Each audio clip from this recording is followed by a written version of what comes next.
Hi, Ken Wade here. Is it possible that marijuana did for the Colorado real estate market what the housing boom couldn't? Is legal weed also what's behind similar recent real estate booms in Washington State, Oregon, and D.C.?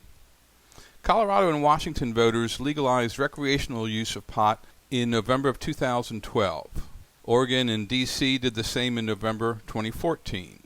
This list shows the top 6 states for home price appreciation for the year ending March 30th, 2016.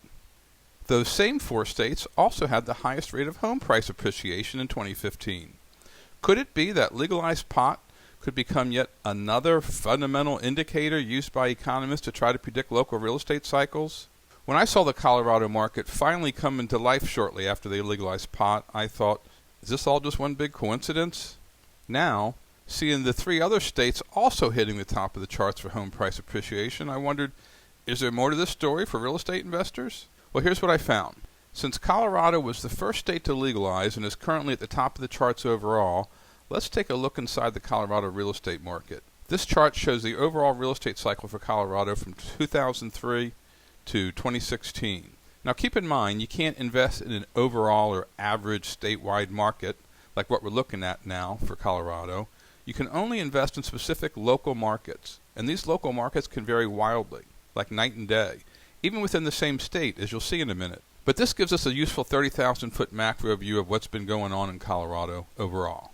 This blue line shows the inflation-adjusted home price appreciation for Colorado. When it's above this black horizontal line here, then home prices are increasing. When the blue line is below this zero line, it means that home prices are falling. So back in 2013, shortly after Colorado became the first state to legalize recreational sales of marijuana, their real estate market took off. You can see the blue line shooting upward here, very quickly creating a new wealth building phase for the first time in over a decade. That's this green shaded area here. We'll come back to this green area. For now, suffice it to say you only want to invest when your market is in this green wealth building phase. You can see that Colorado completely missed the big housing boom, bubble, whatever you want to call it. Lots of markets across the country were getting 20% and even 30% or more annual appreciation during this period, 2003 to 2006. But Colorado barely saw 1% price increases. It was one of the very worst markets in the U.S. In fact, let me show you how bad the Colorado real estate market was. This is a list of home appreciation rates for each state. In this last column, we've ranked the states by total home price appreciation from the start of '03 to the end of '06, the peak years of the housing boom. You can see that Hawaii was the winner. Its overall inflation-adjusted home prices went up 68% during those 4 years, followed by Florida, Arizona, and Nevada, all at 63% total appreciation. Now go all the way down here to the very bottom of the list, and you can see Colorado is ranked 49th out of 53 markets. If you're wondering how we come up with the extra 3 states, we include D.C., Puerto Rico, and the U.S. overall in this list. Colorado was so weak, the only states to do worse during the housing boom were Nebraska and the 3 Rust Belt states of Indiana, Ohio, and Michigan. So 63% total real appreciation in Florida, Arizona, or Nevada, but only 3% in Colorado. To understand what this difference means to you as a homeowner or real estate investor, here's how the numbers work. If you invested in a $200,000 house in Colorado from 2003 to 2006, let's say you put 10% down, $20,000, you would have turned your $20,000 into $26,000, a $6,000 gross profit, which is a 30% ROI, return on investment. That's an extremely poor result, considering much of the country was in the middle of a real estate boom. Actually, boom or no boom, 3% total appreciation over any 4-year period is horrible, the absolute pits. Way too much work and risk for that kind of return. You're basically working for free and wasting away your years. And it's 10 times more frustrating when other investors in markets all around you are hitting it out of the park simply because they're keen to their local real estate cycles. Now, if you'd invested instead in a typical $200,000 property in Florida, Arizona, or Nevada for those same 4 years, putting the same 10%, $20,000 down, you'd have turned your $20,000 into $146,000, a $126,000 gross profit, and a 630% ROI. $126,000 versus $6,000, one house, One simple change? Imagine doing that with an entire real estate portfolio. That's the power of leverage combined with being in the right market at the right time. That, in a nutshell, is how all real estate wealth is made, through leverage and appreciation. Nothing else is even a close second. Real estate success isn't about cash flow or buying it right or any of that stuff. A monkey with a deed in the right market at the right time will do far better than you ever could in a flat or declining market. It's simple math once you understand leverage and appreciation. The difference between investing in appreciating markets versus weak or flat markets is the difference between early retirement and working your ass off for the rest of your life. If you're not familiar with how to intelligently maximize the benefits of leverage and appreciation, you really need to see our full-length webinar. There's no time to do that kind of in-depth training in a short video like this. Okay, back to the marijuana and the real estate story. So the overall Colorado real estate market flatlined during the housing boom, then lost value in each of the next 6 years during the infamous crash. You can see here, home prices on average in the state dropped around 2% in 07, 6% in 08, 1% or so in 09, then around 7% declines in 2010 and 11, and finally getting back to break even here by the end of 2012. Now that's also when voters approved the legalization of pot for recreational use in November of 2012. Shortly after the new law was passed, see how the Colorado real estate market got red hot after a good 10 years of going nowhere but sideways or down? What sparked it to life? Could it be as simple as legalized marijuana? Look at this green wealth building phase it's currently in. Now you can't tell from this one chart, but Colorado was one of the first states to come out of the down cycle, and it's been red hot ever since. And just so you know, these green wealth phase indicators, they're produced inside housing alerts automatically in real time for any local real estate market if and when that market ever becomes a good investment prospect. And the same green wealth phase period ends in real time when the cycle runs its course, when it's no longer the kind of real estate market you want to be invested in. So Colorado as a whole is starting its 4th year of a strong wealth building phase. Even after subtracting out inflation, property values are increasing 12% a year. That means you're getting around 100% annual ROIs with a typically leveraged deal, even before factoring in the effects of compounding and rolling your profits into more deals. There are many local markets all across the country just now entering their wealth building phases, and other markets whose wealth phase has already ended, or it's coming to an end.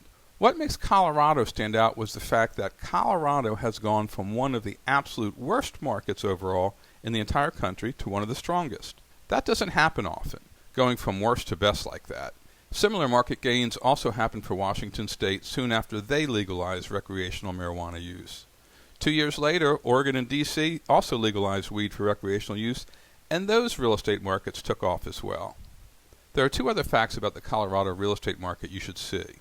First, remember when I showed you this list of states ranked by how well or poorly they performed during the real estate boom years, from 2003 to 2006? How the crappy markets like Colorado were down here at the bottom of the pack? I don't know if you noticed these other columns, but you can see here that if we look only at the last 10 years, from 2006 to 2016, starting near the peak of the housing boom, Colorado has actually appreciated a net total of 8.9% since 2006. While most of these high-flying markets at the top of this list are still looking at huge losses, even now, 10 years after the boom. Those same 3-year high-flyer states we looked at earlier, Florida, Arizona, and Nevada, are still down anywhere from 31 to 40% from their peaks. Ouch. But good old flatline Colorado is up almost 9% in the last 10 years. That's a key point I'll cover in depth on the webinar. Crummy markets can become winners, and vice versa. No market stays hot forever.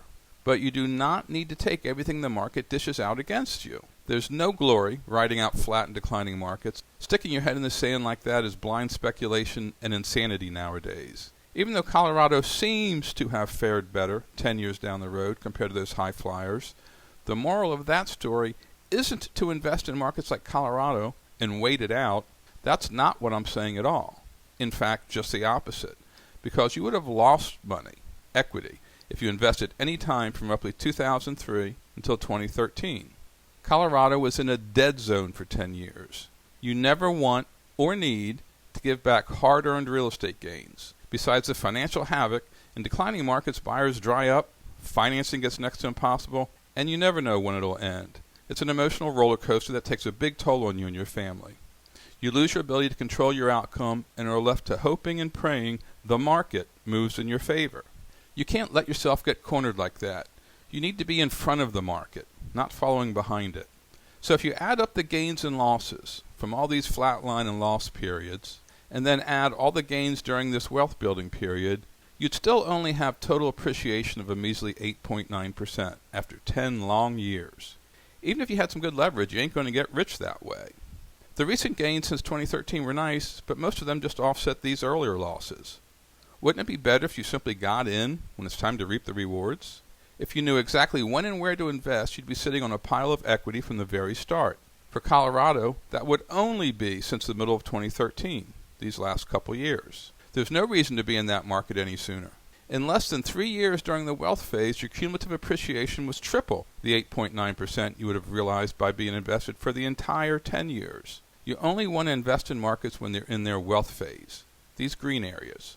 So if this 8.9% for Colorado over 10 years isn't worth it, then doesn't it make these high flyer markets we've been talking about even less attractive? The short answer is no. You don't want to avoid hyper markets just because you fear they may go down. I'm saying just the opposite. Now that you've got proven tools to tell you when to get in and when to exit, you want only fast appreciating markets. That's how and where wealth is created. Don't take losses in real estate. Let's take one more look at this ranked list of states. This gets to the meat of the matter. Look at this middle column. The total home price appreciation for only the last 5 years. If we only look at the last 5 years, the story changes dramatically again, doesn't it? Now we're seeing Colorado kicking butt at 29.8%. But look here at these so-called underwater states.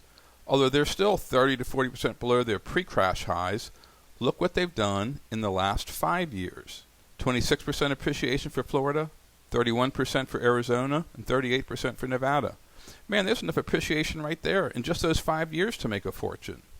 It's a really key point. As a real estate investor, what time frame should you focus on? What really matters? We'll come back to this shortly. The other important fact to point out about Colorado is this. Remember how I said you can't invest in an average or overall market, like the state of Colorado we've been looking at? That you can only invest in specific local markets? And those local markets can be like night and day apart, even in the same state? Well, you can see that clearly here, can't you?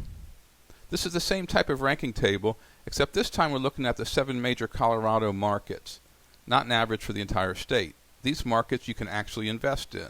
Back in the housing boom, Grand Junction was the only place to be in Colorado. 31.2% real appreciation in those years. The other markets totally sucked. Greeley, Denver, and Fort Collins actually declined during the 4 boom years. That was pretty hard to do. Very few markets were so weak they actually declined in the middle of the housing bubble. I mean, even Colorado Springs, at 8% appreciation between 2003 and 2006, was considered pretty lame back then. But look what happens when you take a 5-year view, the middle column. Grand Junction, the darling of the housing boom for Colorado, the only market to have decent gains during the boom years, turned into the crummiest market in Colorado. A complete 100% flip-flop. Denver, which actually saw home prices decline during the housing boom, is now the top market, with a 37.9% in total appreciation over the last 5 years. Again, a complete flip-flop. Here's what it looks like graphically. Grand Junction is in blue, Denver in red. Here's the interesting part. Over the entire period covered by this chart, 2003 to 2016, Grand Junction had only a 5.1% total gain, while Denver saw a 14.6% growth in real estate values. For a 13-year hold, both of those are pretty poor returns. But look what happens when you break it down into their cycles. Grand Junction was red hot up until 2008 with real appreciation of 37%. If you include inflation, it was actually a 62% increase. But we strip out inflation in order to see the true supply and demand forces at work in these charts. As a side note, when I refer to real appreciation, that's the same thing as saying inflation adjusted. It means we ignore or subtract out the increase in home values coming solely from inflation. Most appreciation rates you hear quoted by others are actually the nominal rate, which combines the real growth rate plus the inflation rate. We use real appreciation because we need a very accurate measure of what's going on in the markets. Inflation just clouds and distorts true market supply and demand conditions. So Grand Junction was red hot up to 2008. Then it gave back most of those gains when home values plummeted 27%. It hasn't fully recovered from that down cycle yet, but finally did turn positive again in 2013. Denver, on the other hand, was a complete non-starter, losing value until 2012 when it finally took off. It's already up 38% on an inflation-adjusted basis in just the last 4 years. Neither market was a good investment in terms of opportunity costs if you just bought and held. Both markets were killer opportunities if you invested intelligently, not blindfolded to their very different real estate cycles. By investing with the cycles, you could be in Grand Junction until the wealth phase ended here in 2008. Then Denver in 2013 when the wealth phase started. The compounding effect of rolling your gains forward while avoiding losses is huge when you run the numbers. In this simple two-market example, by paying attention to the cycles, you would have turned a hypothetical 10% down payment, say $10,000 on a $100,000 house in Grand Junction, into more than $210,000 by simply following the charts. The outdated buy and hold concept would have only produced a $5,100 gain in Grand Junction. Denver wasn't much better at $14,600. That's all you'd get after a long 13-year investment. You should be earning many multiples higher than those buy and hold numbers, or you really shouldn't be in real estate. If you're not getting the appreciation, you won't get the wealth either. So when you boil it all down, the mechanism for success is riding the local cycles up and cutting losses, isn't it? Market cycles aren't new. We've always known real estate is highly cyclical. Real estate millionaires are only made in up cycles, and only from leveraged appreciation. Market cycles alone dictate whether investors and property owners will realize trillions of dollars in profits or in losses. With stakes that high, why hadn't anyone figured it out until I did over 10 years ago? Well, there's 3 reasons. First, they were all trying to use fundamental analysis, what we call FA, which simply doesn't work. And number 2, you've now got the internet and a lot more data availability. And number 3, my unique education and a lifetime of real estate experience. We'll cover all of these on the webinar. Once you understand these cycles, you'll only be invested in them during the times it makes sense to be there, during those green wealth cycles. On the webinar, you'll also see some eye-popping results when you go from hot market to hot market, riding the appreciation wave across the country, turning a single down payment for one house into millions.